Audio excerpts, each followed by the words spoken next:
দীর্ঘ চিকিৎসা শেষে বিএনপি চেয়ারপারসন বেগম খালেদা জিয়া মঙ্গলবার সকাল 10টা 40 মিনিটে ঢাকায় পা রাখেন।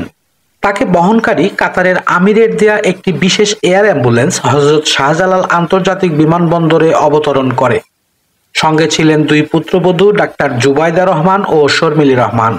আনুষ্ঠানিকতা শেষে সকাল 11টার কিছু পর খালেদা জিয়ার গাড়িবহর বিমানবন্দর থেকে রাজধানীর গুলশানের বাসা ফিরোজার উদ্দেশ্যে যাত্রা করে। প্রায় 2.5 ঘন্টা পর তিনি বাসায় পৌঁছান।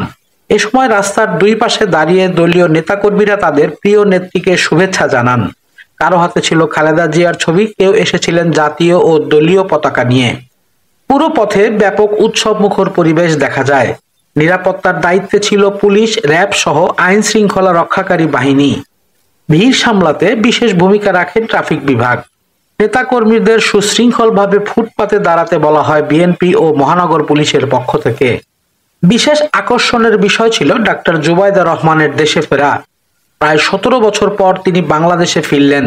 জানা গেছে তার ধানমন্ডির পারিবারিক বাসা মাহবুব ভবন পুনরায় সাজিয়ে প্রস্তুত করা হয়েছে বসবাসের জন্য। খালেদা জিয়া ও জুবাইদা রহমানকে আগের দিন রাতে লন্ডনের হিথ্রো বিমানবন্দরে বিদায় জানান তারেক রহমান। এ সময় আবেগঘন পরিবেশ তৈরি হয়। মাকে বিদায় জানানোর আগে স্বজন ও দলীয় নেতাকর্মীদের সঙ্গে সৌজন্য বিনিময় করেন খালেদা জিয়া।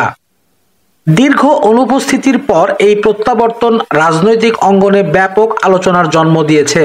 অনেকে এটিকে গণতান্ত্রিক আন্দোলনের নতুন অধ্যায়ের সূচনা বলেও অভিহিত করছেন।